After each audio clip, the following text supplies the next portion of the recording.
dropshipping's not dead, it's just not worth it. The solution to that is to do something called micro-branding. Moe Hayek. Moe Hayek. He was stuck at 6 figures in dropshipping, but he scaled to 7 figures by breaking every rule in the book. How? Dropshipping is easy to copy, impossible to defend. Now he builds lean brands with clever cheat codes, such as highest pricing possible and leveraging traffic from brands too dumb to advertise on TikTok. Instead of looking for product first, which is what everybody tells you on the internet to do, you want to look for a problem first. Being the cheapest on the market, if you start selling a lot and you bump your price, people are going to get disappointed. That is the approach that allowed me to go from just a regular dropshipper to making 6 figures to now somebody who owns and builds brands that generate 7 figures and higher. You just need one product, one main benefit, one main feature, and one customer demographic that can go ahead and fit that, and then you have product market fit that you can scale. Welcome back to another episode of the TheoClarkePodcast, where I interview e-commerce entrepreneurs. Today's podcast is sponsored by Commercive Fulfilment, and I have the pleasure of speaking with Moe Hayek. Moe Hayek, how are you doing, brother? I'm great, bro. How about you? Thank you for having me. Very well, thank you. And thank you for joining me. And it's an absolute pleasure having you on the show today. Same here, bro. My first podcast in Dubai, so I'm excited for it. Oh, really? Yeah. We'll make sure it's a good one. I've got some good questions lined up and no doubt some value in return. Oh, yeah, I'm excited. So, Mo, as I was mentioning a moment ago, I found it a little bit difficult to pinpoint exactly how to summarize what you do. I know you've been, as I understand, in Ecom 7 or 8 years now. You've done dropshipping, branded stores, you've done a little bit of ad management, I think. You're big in crypto. Yeah. So if you don't mind, just for my benefit and the benefit of the viewers, could you give a bit of insight as to who you are and maybe the journey that you've been on over the last 7 or 8 years? Yeah, 100%. I mean, almost like every single person in the online space, it's like you got to figure out, where you belong. Yeah. And the only way to do that is by obviously testing so many things. Yeah. For me, I started off in door-to-door. Just transition into Ecom came because of Ty Lopez and Grant Cardone, obviously, back in the day when they were pushing, the online money-making thing. And I got into the first thing was dropshipping. I failed. I sucked at dropshipping when I first started in like 2016, 2017. But I learned a little bit enough about like social media, and like Instagram was new at the time, and a little bit of ads. So I got into like the agency space, built an agency, just locally with a few different shops and different restaurants around my area. From there, transitioned back into dropshipping, obviously. Made a good amount of money and I actually got way better now because I had like the skill set on the social media side. And then from there, I realized that dropshipping was pretty much dead, or it wasn't worth it to continue doing it because I kept falling into these loopholes every time I would scale or get to a specific point. And we'll talk about that probably later. And then I transitioned into what I call micro branding, which is really just building reputable, trustable brands online that are built around specific unique problems for people. I think that's a perfect segue on to the next question then. Yeah. You mentioned the word unique problems. I'd like to kind of dive into that a little bit and understand a bit more what you mean by that. And maybe we can start with something that you said that's maybe a little bit controversial or against the grain, might get some people's back up against the wall. But you said dropshipping's not dead, it's just not worth it. So I think the solution to that is finding a unique problem to solve. But could you explain what you mean by that and what led you to say that dropshipping is maybe just not worth it in your opinion? Yeah, 100%. Because the way I look at it is like the dropshipping business model is very commoditized, where it's now so easy for anybody on the internet, no matter what age they are, where they're located in the world, to go ahead and contact the same exact supplier and sell the same exact product and use the same exact marketing content that is available on the internet to you. So if you're dropshipping, you absolutely, 1, have no advantage. 2, you're competing with pretty much 18 and 19-year-olds who have nothing else to do other than copy, paste, and test shit out to make money online. And you don't want to be in that market. So the solution to that, right, outside of dropshipping, is to do something called micro-branding, which is instead of looking for product first, right, which is what everybody tells you on the internet to do, hey, go find a trending product, you want to look for a problem first, right? What are the evergreen problems that are growing as the world is maturing, right? So for example, health and wellness is a big thing, right? That's why you see a rise in supplement brands, because the way the world is evolving, the way that the government is evolving, especially in the USA, is like, hey, seed oil free, less processed food, right? They put RFK as the health secretary. I don't know what the full title is, but it's because the consumer conscious is now shifting from one thing into another. So there opens up a big opportunity and a big problem that people want to solve, which is health, wellness, and everything related to it. So you see gut health, fat loss, nootropics, all these different things that are processed. So that is the approach that allowed me to go from just a regular dropshipper to making 6 figures to now somebody who owns and builds brands that generate 7 figures and higher. How do you, like, look out for these opportunities? How do you spot them before they become mass? Yeah, it's a really honestly good question. I think for me, it's kind of hard to answer that because my answer is like, it's super easy. It's like right in front of you, right? Like, what are people buying? Like, go to Target, go to Walmart, go to Life Pharmacy here, right? Go to these big convenience store and see what is being brought into the store in terms of not just what's sitting on the shelf, but what are these categories and these problems that are being shown on the display aisles, right? Because that means these are the new brands that are coming in that are trending, that people are looking for, right? And if you can go ahead and tackle a similar product or a similar problem, then you will most likely find a product that can solve that same problem. So I don't know if that's a good enough answer, but I can expand obviously a little bit more there. No, I appreciate it. It's more like just being aware of what's going on in the market generally. Yeah, exactly. Like the easiest example I can make, for example, and this is one thing that I've seen happen a lot this year, was creatine, right? Before like the last 24 months, I would say, creatine was like powder form, right? Everybody would just take creatine, or a lot of people didn't even know how good creatine was. But out of nowhere now, everybody's like, yo, I need creatine, right? But the new way of taking creatine is no longer the powder, right? It's the gummies, right? Why? Because so many people tried creatine powder, for example, to gain muscle, but guess what? They didn't see results. So what do they do now? They're like, okay, let's go ahead and present the same exact product in a different form. And by doing a different form of that same product, guess what? There was more stickiness and people were more open to trying it. One, because what they had before didn't work. It was grainy, had no flavor. They see no results. Two, because the new form of it is like, okay, more educational based. This is what it does. It tastes good. It smells good. And it's so easy to take. And by doing that, now you opened up a whole market of gummies, essentially. Yeah. So maybe it's sometimes just picking a variation or a new emerging product that's similar to a product that's on the market, but serves or comes in at a different angle. Is that what you're saying? Exactly. And again, the biggest thing that I can tell anybody who's looking to get started in dropshipping is to not look for product first, look for customer first. Once you know who the customer is, there is 1,000 different solutions that you can sell them in 1,000 different forms. So when you do come to looking for a customer, understanding who your ideal customer profile is, their wants, needs, pains, and desires, where do you best go to gather that information and then take the next step into finding a solution to their problem? Yeah, no secret. You go to where the customer lives, where the customer talks, where the customer communicates, right? That's the Amazon reviews. Right now, I think the best form of content is TikTok. If you go ahead and you find a viral video on TikTok that's talking about a specific product, go through every single comment on that viral video and see what people are complaining about. And if you can do that, then you will literally know exactly what the pain points are and what the problems that customer has. A lot of times people try to overcomplicate marketing and think that you have to invent something new or you have to make your product look so sexy and like so different. In the reality, it's like, hey, what is the main problem that this customer is having? So for example, it's weight loss.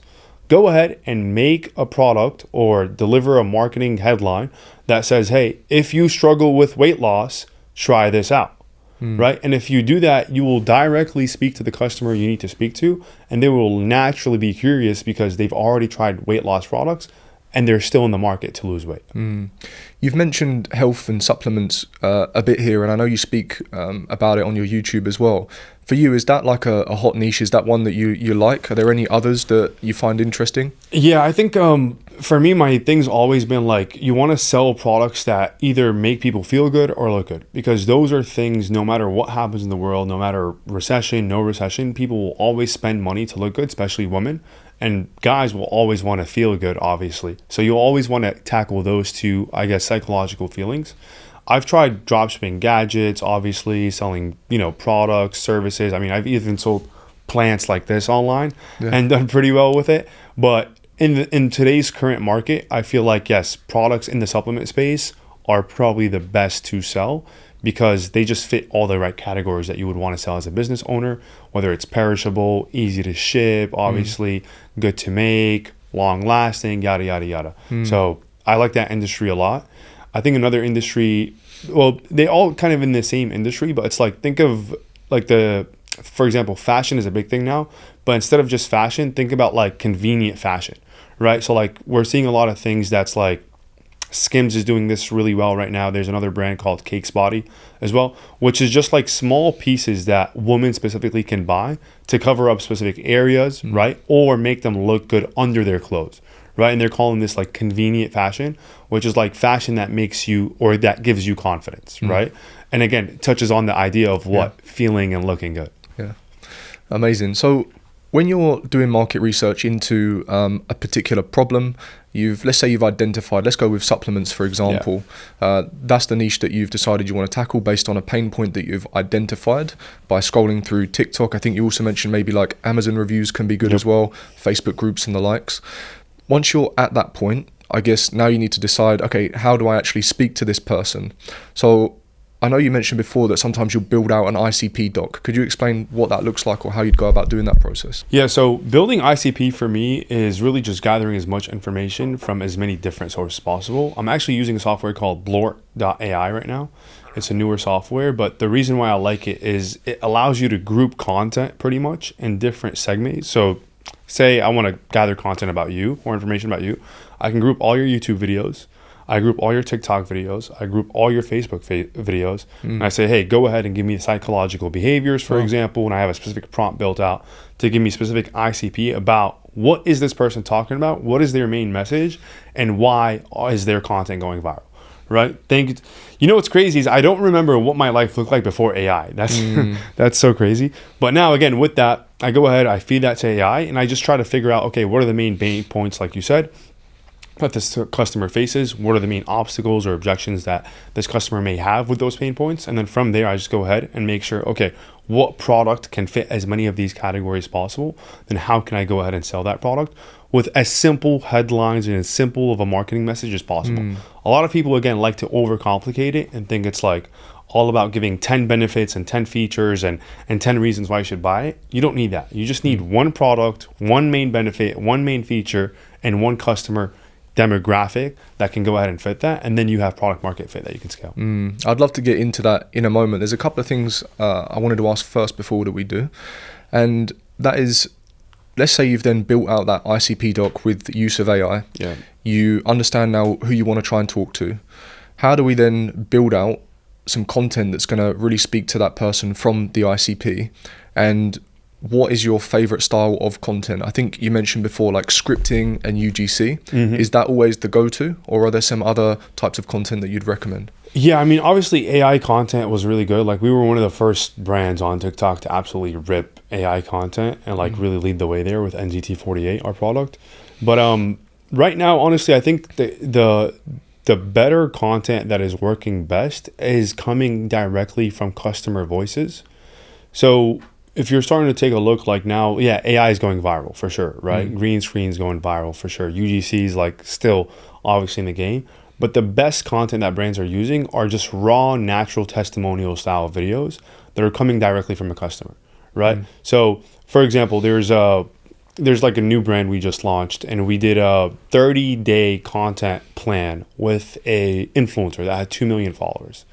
And instead of saying, hey, we're going to go ahead and script out 30 videos for you, we're like, yo, just go ahead and literally document your process of taking this product for 30 days straight. So day 1 was like, here's what happened. Day 2 is like, okay, I still don't feel nothing, but I'm still taking it. By day 7, he's like, oh shit, you know what? I actually feel really good.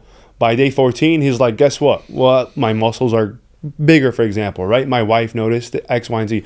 So what we're noticing is just like allowing the customers that you are trying to target to see the transformation as raw and as real as possible will ultimately help them convert, because like the consumer's getting really smart in terms of knowing like what's marketing, what's pretty much snake oil salesman style ads, and then what's actual content, right?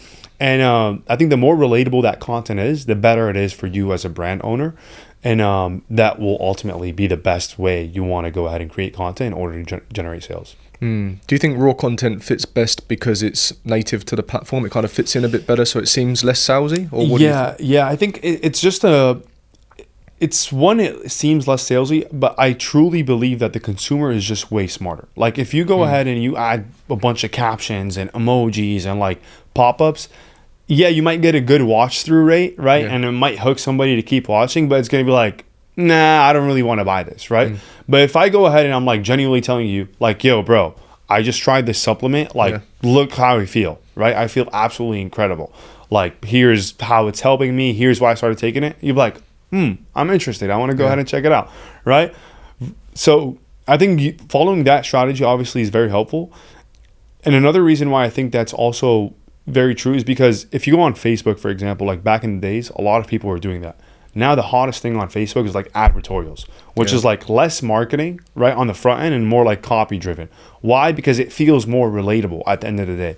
Like when you go ahead and you click a video ad on Facebook nowadays and you land on a 2,000 word page, which is a story from a customer or a news headline, ultimately, what are you trying to do? You're trying to become more relatable and convert the customer by saying, hey, look, this is a true story. This is real happening science, right? This is something that's actually occurring in the world, and this is how it's affecting you. Therefore, you should buy this product.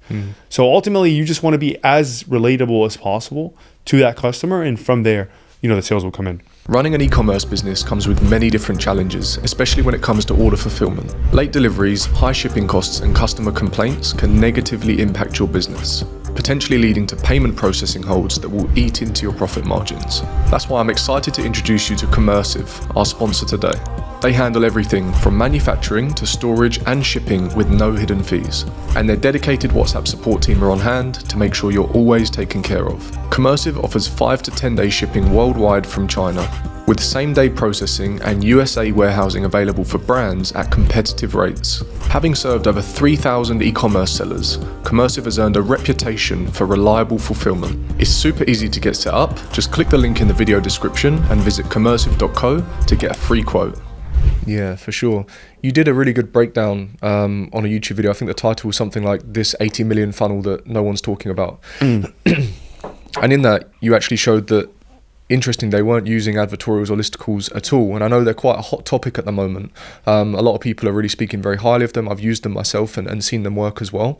But you proved that actually there are brands doing this at scale that aren't even using advertorials or listicles. Instead, you just need to make sure that there's consistency through your funnel when building the funnel. And you mentioned something that I'm always a big advocate of as well, like keeping the content and the copy on the ad similar to or in the same messaging as what they're seeing on the landing page, same as the checkout process, and the same thing even post-purchase to continue kind of nurturing and give that feel-good feeling.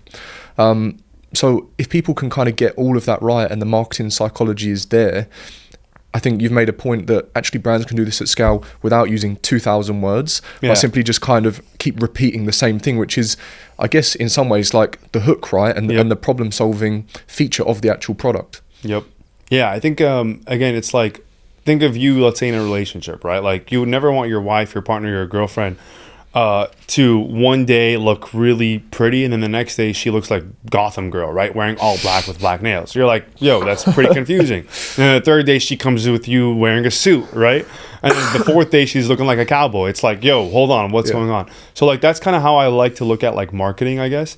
It's like a lot of people think, okay, on the front end they want to go ahead and say energy and performance. And then in the middle of the funnel, right, or on the landing page or wherever they're pushing traffic, they're talking about hair loss and skin. And then, by the time the customer checks out, he's like, oh, I bought this all-in-one product, and they forgot why they bought the product. Therefore, they will never buy it again. So what you want to do is you want to ingrain in the customer's head what the main problem that you are solving, because that is ultimately going to be the main reason why they would or would not buy from you.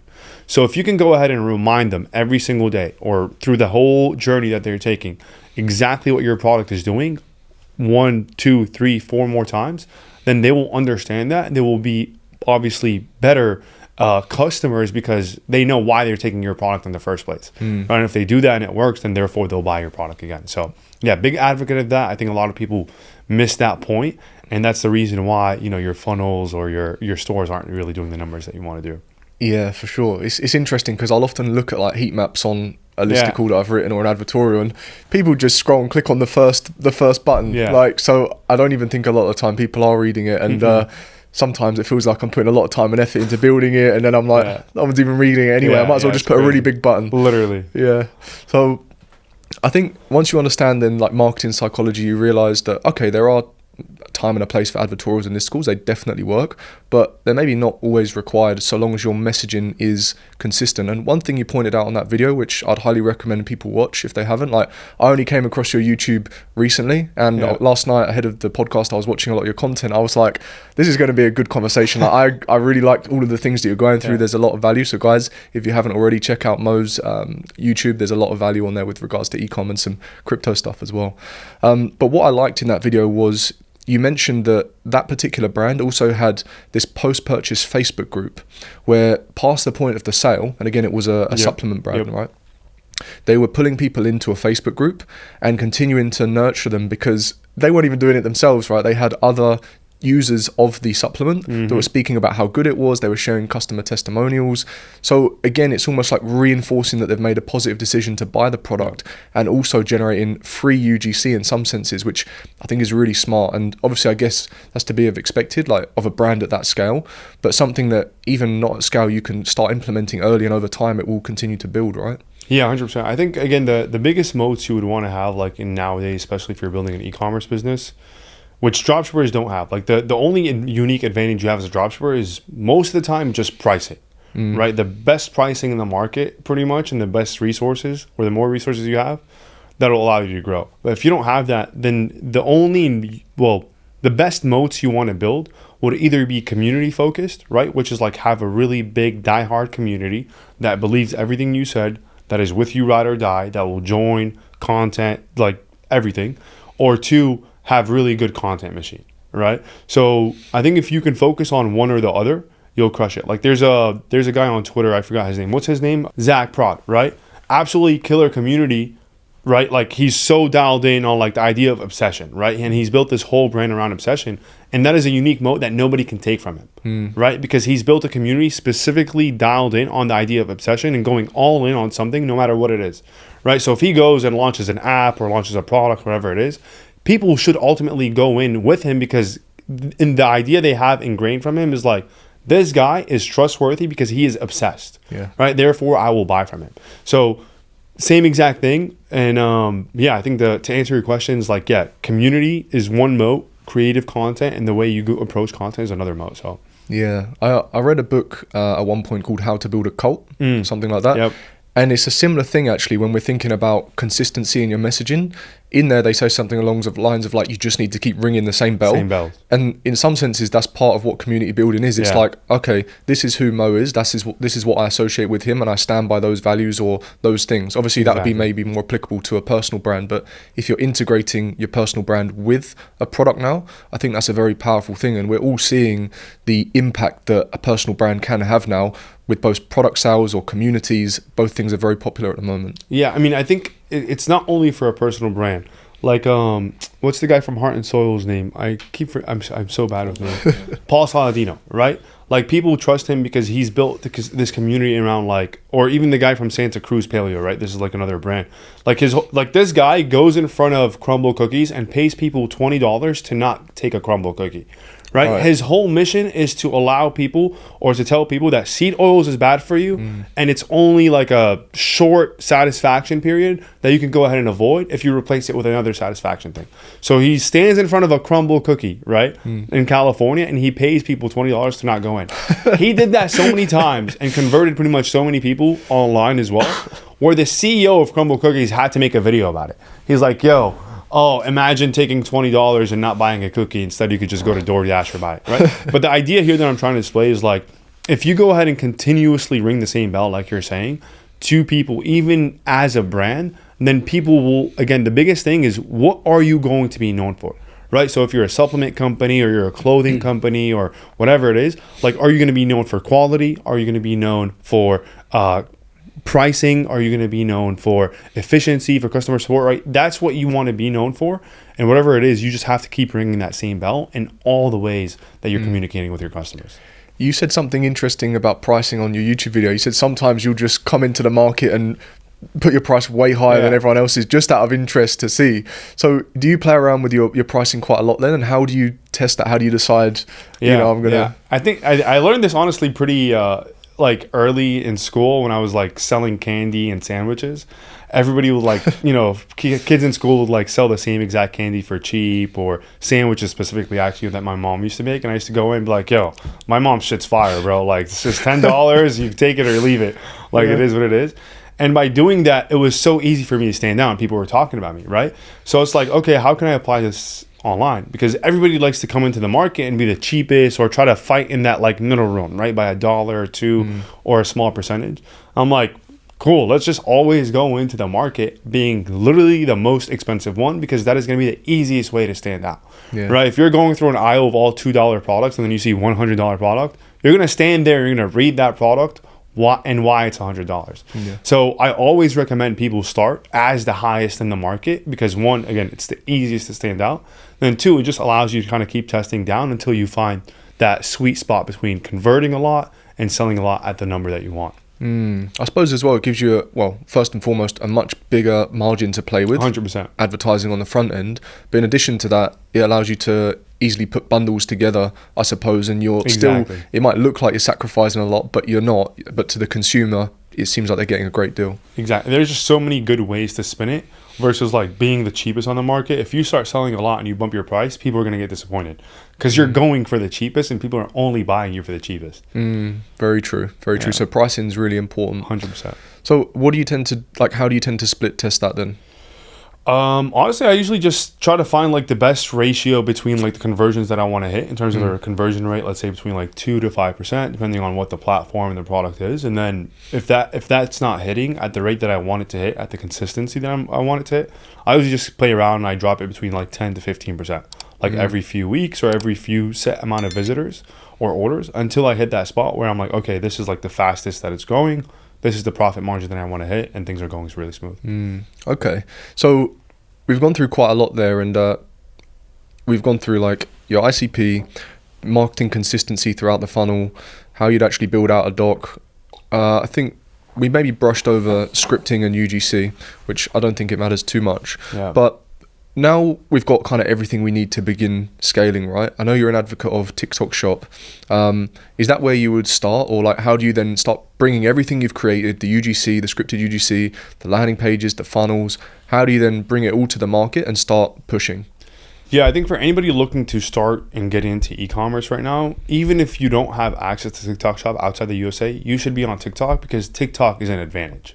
Like the reason why I say that is you see all these big brands now fighting to jump off from Facebook and go on to the organic route, because a company that only relies on paid will die, right? That means you have literally no moat. Like, you have nothing to sell, because once you stop advertising, you stop making money. And that's not a business that's exitable, that has value, right? So you want to look at TikTok as an organic strategy. I think the way I look at it is like TikTok is the new SEO. You know how people used to sell SEO services for Google years ago? And they're like, yo, when does the SEO hit, bro? Like, when am I going to start seeing results? TikTok's the same way, but it'll give you those results way quicker. There's a stat that I think shows like 88% of like Gen Zs and millennials are now using TikTok as a search engine. Interesting. Right? Because people are being able to see, right, from real customers. Even for us, we're trying to find the best buffets, we're going on TikTok, right? Best restaurants in Dubai, we're going on TikTok. So the idea is like, you want to use TikTok as a search engine, or treat it as a search engine, and focus on making as much content as possible about whatever it is you're trying to rank for. And if you do that, then ultimately that thing will explode and you'll start seeing the results of it flood everywhere else. Very interesting. I've not heard someone compare TikTok to SEO, but I like it and it makes sense. And you are right. You only need your ad account to go down or something to happen for your revenue to completely cut off. Maybe you've got a business at scale and maybe you don't have backups. I mean, I think most people at scale kind of do now, but if you don't have these solutions in place, your revenue's down and you've got nothing. You're cooked. Crazy. Okay, so we've kind of gone through that now. One thing I do like, a good analogy you used, you said when it comes to scaling, it's not always about just going up. Like, most people have this opinion that I'm just going to be at a 45-degree angle. I'm basically going to look like the S&P 500, which if you zoom out far enough, it does look like a 45-degree angle. But if you zoom in close enough, you'll see that there are winning sprees where people are pushing up and driving up. And then there are also learning sprees where there's a rally coming back down. And I think that's a really important thing to note. Like, people are always pushing for those round numbers, 50K, 100K, $1 million a month. You know, if you can get there, fantastic. But these new thresholds, each time you go up a new level and increase the floor, you also uncover new problems, new bottlenecks that need solving. So are there any examples you can maybe relate to in your own business where you've really scaled up and then it's uncovered a bunch of problems, or have you always managed to kind of be quite prepared? Yeah, I mean, I'm definitely not the smartest always to be like as prepared. I think I'm a big learner, and I learned this specific idea or concept from this guy named Reese Warbara, which runs Mentorship. Like, he's absolutely goated in the e-com space, and he's very quiet. But it's like when he drops something and you see that, you'll notice. So I think their financials were like revealed, and they ended up, I think last year they did less revenue but more profit, right?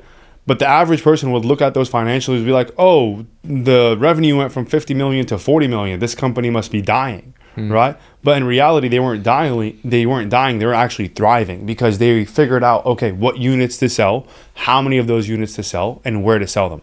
Versus, I think, like, we're so caught up in the revenue number, which a lot of kids getting into e-commerce and people think that revenue is everything and revenue is cash flow. But the reality is, like, you can make the same amount of profit at $1 million a month that you could be doing 500K a month, right? So what you have to dial in is, again, the biggest thing is, one, knowing who's actually needed versus wanted on your team, right? And if you can do that, that's an easy let go, right? So that's one thing we did. Like, I think at one point when we were doing like 700, 800,000 a month, we had like 35 people. And I was like, I just kept hiring people for problems that we didn't need, right? Or we didn't necessarily have. I was like, oh, it would be cool to have this person. Oh, it would be really great to have this person here.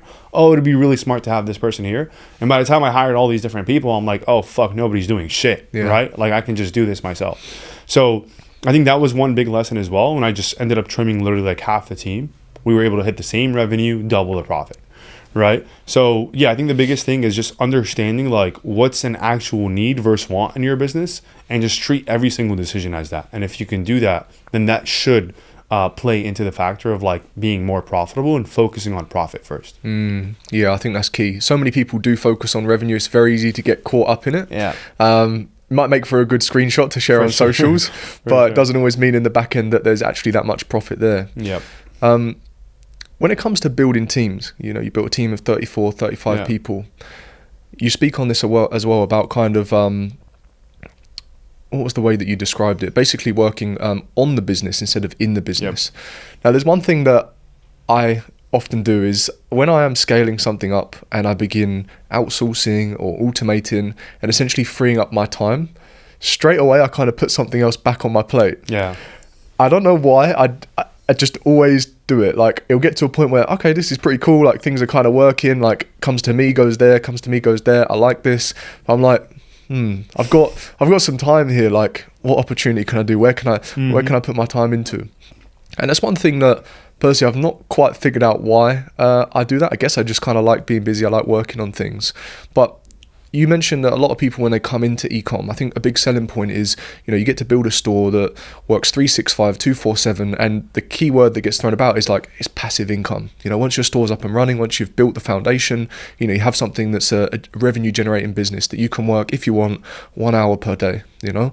But in reality, or at least in my experience, well, one, I've never quite got it to that point. I've always ended up kind of keeping busy. But how do people build to that point if they want to? Like, what's your process for doing that? I've never had a team of 34, 35 people. So where does it start? Yeah, I think to be clear, like a lot of times you don't really need to hire people. You just need to put in more work, right? Or at least understand how to distribute your time and figure out like what are the revenue generating activities that you need to be doing as a founder, right? Because a lot of times we're just doing things like a better design or, you know, like small minimal things that don't make a big impact on your business. So number one is you just got to figure out what are those revenue generating activities that you will be doing as a founder always consistently throughout the time. Once you figure that out, then you just want to treat your team as like a basketball team or a soccer team or, you know, whatever sport it is you follow. Like, you have these main pieces that are strikers, the goalies, and let's say like a defender, right? Everything else stems off that. But if you can get a striker that also knows how to play midfield and pass, then guess what? You have a better piece of chess board or a better piece on the chessboard there. So like now, after I've hired and fired so many people, I've realized that you want to hire as many like athletes as possible on your team, because those are the people that are willing to assist and change their workload in order to accommodate for the business, right? Because they really get involved in the business in different areas. What do I mean by that? So let's say you hire, I don't know, a creative strategist, which is a really it's a really important role in today's like e-commerce world, right? Which is somebody who understands how to script, do research, and create content for you. Well, that same creative strategist should also be open to, let's say, doing a little bit of video editing and doing a little bit of UGC creating themselves, because guess what? They know in order to push the business forward, they need to get content as quick as possible. So what's a better way to create content than to record it themselves or to edit it themselves instead of relying on somebody else, right? So when I hired a creative strategist that was also a UGC creator, right, that also knew how to edit small things, then guess what? I went from generating 20 to 30 videos a week to making 40 to 50 videos a week. Why? Because I hired an athlete. Right? So you just got to figure out, okay, what are these, like, again, revenue generating activities that you want to do, and what else can you fill up your team with? And by doing that, you should be able to find these athletes that can do these like full circle, I guess, accomplishments or projects in your business that'll allow you to scale. I see. So finding people that are maybe not so rigid, they're a bit more fluid and open to assisting in other areas. Yeah, mercurial is the word I like to use. Mercurial. I've not heard that, but I'll make note. I'll put it on my next job very post. mercurial. Yeah. Brilliant. So you mentioned at one point you had a team of like 34, 35, and I know you're involved in, I think from the outside, a few different businesses and stuff like that. So what does a day in the life kind of look like for you? I see on your story on Instagram you're playing paddle, you know, you're doing things, obviously you're here in Dubai enjoying yourself, but no doubt I'm sure you're working very hard as well. So what does the day typically look like? Yeah, I mean, to be honest, in Dubai I haven't been working as much as I would like to, especially because it's Ramadan. Like I'm going to sleep at 8 a.m. I wake up at 3 p.m. Wake up, go play paddle or gym, pray, break my fast, then I go to the mosque, and then I open the computer for a few hours, maybe 2-3 hours, and then I kind of redo the whole thing again. Life of an entrepreneur. But typically, like when I'm back home, obviously what my schedule looks like, again, early morning, waking up, 6, 7, gym, and then usually the main things that I'm just making sure I'm handling fires, like in the morning. So whatever Slack messages are left unread, emails, making sure the ball is pushing forward, whether it's production, content, media buying. And besides that, it's honestly smooth sailing. Like I've been fortunate enough to build a business and build a team where they can handle the majority of the work. It's just more so me quarterbacking and making sure that the work is being done. That, again, involves the mission and where we're trying to hit with the goals. Yeah. So I guess that's another important thing when you are building a team and a structure, is making sure that everyone is aligned on the overarching goal or the common goal. Yeah. I think the biggest thing as well is, like, once you start hiring, you have to understand that you have to set clear expectations and destinations for people. Because if they don't have a destination, they're just going to be running in circles. Yeah. Right? So what you want to make sure is, like, whether it's a team of 3 or a team of 30, you need to understand, like, they need to understand, where are we trying to go? So if it's a revenue target, cool. Set that revenue target loud and clear for everybody to see, and let them know, okay, what are the levers or what are the action items that need to be done in this time period to hit that target? If it's a profit target, same exact thing. I need you guys to work less hours but be more efficient, right? Or the same hours, be more efficient. This is a conversation I have with my customer support team all the time, right? It's like, hey, you shouldn't be working 40 hours to handle 3,000 tickets, for example, right? You should be working 30 hours to do that. So again, the biggest thing is just setting clear expectations and destinations for people. And if you can do that, then they will know what needs to get done in order to hit that goal. Yeah. So is most of your team remote? Or yeah. Most of the team's remote, yeah. And how everybody's honestly remote. Yeah. And so do you find that challenging at all, or have you kind of dialed in on exactly kind of how to do that and keep an eye on what everyone is doing? No, honestly, I don't think it's I think it's a limiting belief to a lot of people thinking, you know, it's like you can't build a remote team and get great results. I think like a good leader and a good team will get the work done no matter what time zone they're in. And I think as long as everybody's on the same page in terms of, like, we're just living in a world where no matter where you're located, people will not give you, like, even if you're sitting in an office, you're still not going to get 100% out of somebody. You might get 70, 80. I think the biggest thing is just holding people accountable and making sure they understand what needs to get done. Because ultimately, I can tell you, hey, you have 3 weeks to build a website, or I can tell you, hey, I need this website done in 3 days, right? But you're going to get paid the same. Which one are you going to probably do? Yeah. You're going to pay it in 3 days. You're going to get it done in 3 days because, again, the longer you delay something, the less it's possible to get it done sometimes. You just like keep pushing it, and then you get to it and you're like, I missed the deadline somehow, right? So yeah, I don't think it's a problem at all to have people working overseas, I guess. But just making sure that people have, I guess, KPIs, I guess, like this is the expectation, this is what I need you to do. And do you say that? Do you say I'm going to pay you the same amount regardless of how long it takes? Yeah, pretty much. I mean, again, everything I do on the business side is all like delivery based. So set amount of deliverables in terms of videos, in terms of scripts, in terms of content being launched, in terms of tickets handled, in terms of budget being spent. Like everybody knows, okay, my media buyer, if he doesn't spend $300,000 a month, he's not getting paid the amount that he wants to get paid. He's going to get less, right? If my creative strategist doesn't produce 250 pieces of content a month, she'll also not be getting paid the salary that she's supposed to get paid, right? Same thing with my video editor. If he doesn't edit all 250 videos plus the 3 variations for each one, he's also not going to get that salary, right? So they all make sure that all of these things are being done and they're all being distributed evenly every single week based off what the workload is. And that's how we kind of pay people, because I don't think the hourly model is good enough.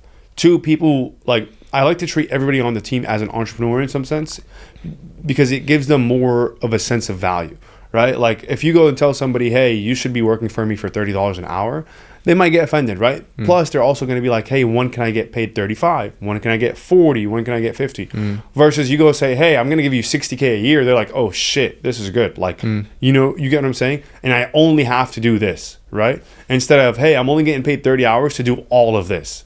Right. So it's just like I guess a marketing tactic in a sense. But yeah, allowing people to kind of like work whatever hours they want to work, as long as they deliver what it is, then you're good. Okay. So everyone wins basically. Exactly. It makes sense. I think it makes the most sense when you put it that way, like just strict KPIs, or not strict KPIs, but like incentivizing them. If they hit the KPI, if you achieve this is what you're going to earn. Yep. Which is probably going to be the biggest motivator, rather than I need this done in X amount of time. Exactly.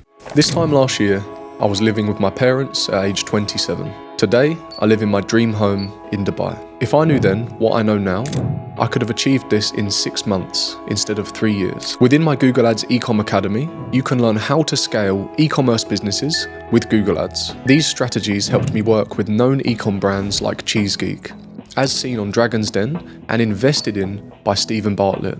I also scaled my brother's business, Trope Official, to 1.1 million in sales in 12 months, as well as many, many more.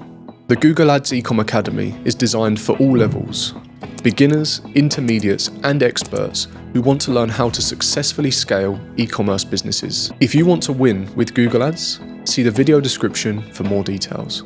All right, now back to the podcast. Makes sense. Okay, so when it comes to hiring then, like how do you find people that are a good fit for the business? Is there a particular place that you go or a particular location that you like to hire from, or does it depend on the role? Yeah, honestly, I like to steal people, bro.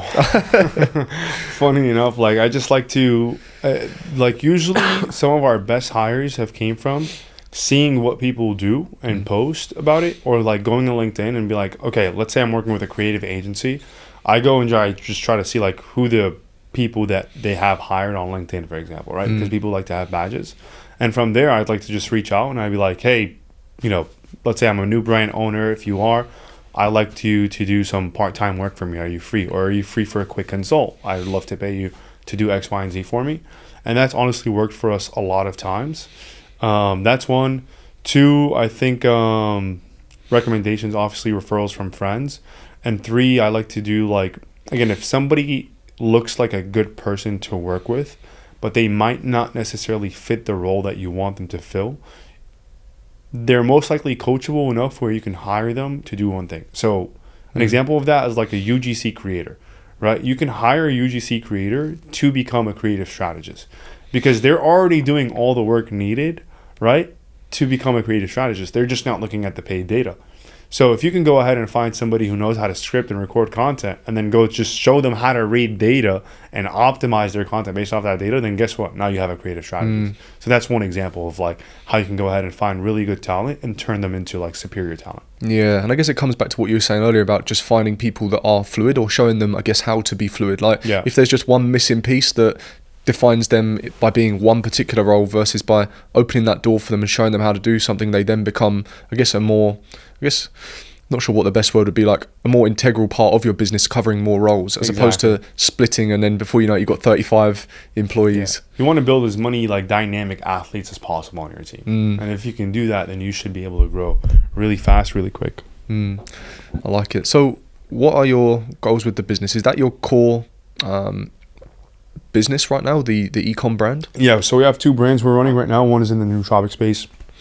The other one is health and wellness. And the goal is continuously, honestly, grow them and hopefully exit 1 or 2 or both of them in the next 24 to, I guess, 36 months. Yeah, amazing. Yeah. So you're going for the exit. Do you have like a target in mind, that not like a sale price, but like revenue wise, is there something that you think, okay, this is the point, or is it more of just by a certain amount of time?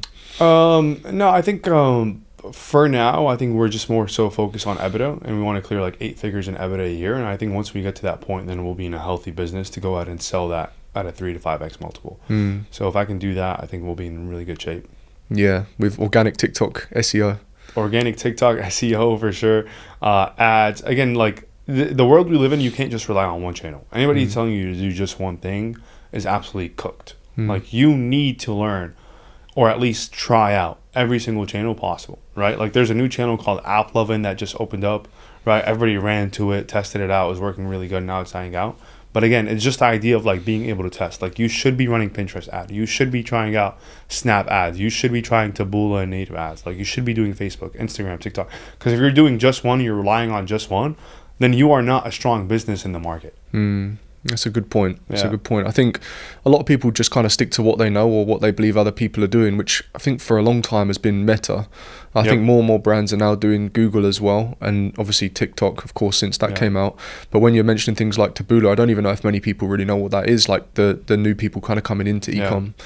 With that style, like Taboola, as I understand it, it is quite sort of like news and advertorial based. Is it the way in which you present the information? No, it's just really, Taboola is pretty much just native internet marketing. So like when you're on your porn website jerking off at night and you see those banners, like that's Buy Taboola. nootropics. Yeah, literally, right? So it's like, that's what Taboola is. It just allows you to see content like on any website you are, which is really good. So I didn't understand that that's what Taboola was actually. I've never really properly looked into it. It sounds a little bit almost like Google display ads. Yeah, pretty much. Yeah. Okay, so just like native ads on different websites.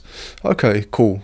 So you're pretty well diversified in your business at the moment. You're looking to exit, and that's your core focus. I feel like we've covered quite a lot of information here. A lot of value has been dropped on different ways in which people can scale their ICP. Is there anything else that you think is kind of like hot in ecom right now that maybe people aren't talking about? I mean, I feel like a lot of the things you say are, I don't think controversial is the word, but you have an interesting take on things that make you think about things in a different way. Is there anything else that kind of comes to mind that you think is a bit like that? Yeah, I would say like if you're looking to get started in selling everyday products online, the easiest way to also do that is if you can't necessarily find a problem, is find an arbitrage opportunity. So find where a specific store, product, or brand is doing really good on one platform, but they suck on another. So meaning they're really good on Facebook, but if you go search it up on TikTok, they don't show at all. Then guess what? You have an opportunity to take over that channel, right? So I think that's another big arbitrage opportunity that a lot of people don't think about or talk about. So there you go. That's another nugget. In that way then, do you think you could actually apply that to perhaps some older businesses that people aren't looking at? Yeah, 100%. Like some that maybe, I mean, I think nowadays most people probably are advertising in some way, but you still get some kind of old school businesses that are maybe older generation. They haven't caught up with the times. Maybe they're not running Meta or Google ads, but they could still have a killer product that they're limiting their own growth, or maybe it's just not even so much of a focus for them anymore. Yeah, 1000%. Like I can easily go on any Amazon page in any category right now, find products that are selling between 5,000 to 10,000 units, but they have no type of organic, or they're running no type of Facebook ads.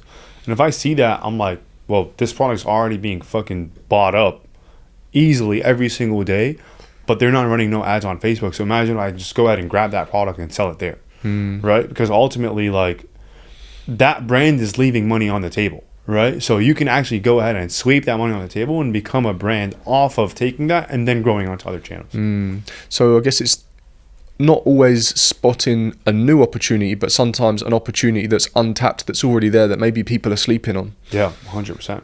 Interesting. I have a friend of mine who came on the podcast recently, and he did exactly that, which is what made me mention it. He has a really interesting business model. So yeah, that comes to mind as well. Okay, so a lot of value been dropped. I don't even know if there's any more things that I can think about off the top of my head. You've been super descriptive. I know you offer things like coaching and consulting. Obviously, I don't think it's a primary focus of yours, but let's say someone was looking to come into the market, maybe they've got some ecom experience. How would you best guide someone? Where would you point them first? Like, obviously, I think you'd probably follow maybe somewhat of a similar route to some of the things that we've spoken about in this podcast. But for someone new that's maybe wanting to get into ecom, you mentioned find a unique problem. Is that always where you'd recommend starting? Yeah, I mean, like, from personal experience, I paid so many mentors when I first got started. And I remember I paid one mentor like $5,000 for like 4 or 5 calls at the time. And that was like literally all the money I had made, like, back then. And I remember hopping on these one-on-one calls, and this mentor like literally only showed me Facebook ads. I'm like, well, I already knew how to do this. Like, you know what I'm saying? And at the time I was like stuck in the mindset of like, oh, maybe there's like a secret button or a specific ad strategy that's going to help me. But I wasted like literally 4 or 5 weeks working with this guy one-on-one to just run Facebook ads and ultimately run them negative profit. Like, I was not making no money. So it's like, I'm not looking to learn this skill set, essentially. Like, that's not what people want to learn. I think what's more valuable is learning the psychology behind it, or like the reasoning why you would do a specific thing. Like, why would you run this type of ad versus this one? Like, why would you run this type of strategy versus this one? So I think like for us, for what we're focused on coaching, that's worked really well. And again, like, you can see the reviews that we have on WAP and other places, is like we like to focus on like the reasoning behind the decision instead of just creating the decision. And by doing that, people feel like they have the wheels to run by themselves because they understand how I think. And if you can take the way I think about specific products, problems, and strategies and apply it to yourself as a beginner, then you can go a long way. Do you think that same principle is also why you've maybe seen success in trading and crypto, like understanding the psychology behind things? Yeah, I mean, I wouldn't say I'm the best crypto trader. This guy behind the camera is my boy Cole right here. But I think a lot of times it's just understanding, the reasoning behind it. Like, one thing I learned from him is like a lot of people trade in a vacuum, thinking it's like it's just Bitcoin or it's just crypto or it's just Solana. But the reality is that specific vacuum is related to the macro or micro economy, right? Like, what is happening in the world? And if the world is going into war, then obviously your risk on assets aren't also going to pump, right? So luckily for me, I was able to, again, grow my money that I made in ecom and crypto. By no means I am a crypto expert, just interviewed a bunch of people and obviously learned as much as I can about crypto. But I think that definitely helps, again, understanding the reasoning why things go the way they are. And if you can do that, then you can make your own rational decisions on whether, you know, you want to buy something, sell something, whatever it is. Like, you never want to make an emotional based decision, right? Because your emotions will always be like in the moment, right? Emotions don't last forever. Like, you're only looking for, you know, you're only hungry for a short amount of time, right? You're only bored for a short amount of time. You're only motivated for a short amount of time. So if you're making decisions based off those small bursts of emotions, then you're not making decisions that are going to help you in the long run. But if you can go ahead and, again, gather as much information as you possibly can and make rational decisions, then whatever that decision is, it should help you in the long run. Yeah, which I think is exactly where we started with the ecom thing, right? Yeah. So always gathering the data that's going around in the market. Yep. And then applying that. So I think maybe there's a little bit of overlap there between the two skill sets. And I think it's something that Luke Belmar said. He says, create, multiply, preserve. I think it's the motto for Capital Club. Yeah. And I think that is the thing as well. When people are scaling ecom businesses, they don't always know what to do with the cash flow. A lot of the time it gets reinvested back into growth. But if there are opportunities within the markets and you're comfortable with what you're doing, there's opportunity there to really multiply the works that you're doing inside of an ecom business as well. 1000%. 100%. There we go. Well, Mo, it's been an absolute pleasure having you on the podcast today. I really enjoyed everything that you shared. I feel like I align with a lot of your thought process on things. Sometimes I forget these things, and it's not until you zoom out or hear someone else say it, it reminds you like, actually, that really is the thing that people need to be focusing on. It's easy to kind of get caught up in all the noise and what everyone else is doing, but I think sometimes it's best to just take a step back, take your own perspective on things, which I think is huge. Like, I feel like perspective is everything. Yep. I think sometimes we shift our perspective on things, and you need to just kind of zoom out a little bit to get to grips with what's going on. But yeah, 100%. I personally really enjoyed the conversation. No doubt everyone that's watching Same will as here, well. bro. So thank you very much for coming down. I obviously plugged your YouTube earlier. I think it's just Moe Hayek, but where else can people find you? Instagram, Twitter, YouTube, it's all Moe Hayek, and shoot me a DM. Yeah, for sure. Check out his YouTube content as well. Like I said, some really valuable stuff on there. That's where I got most of the topics of conversation for this podcast. So if you want to deep dive more of those topics, Moe covers them there.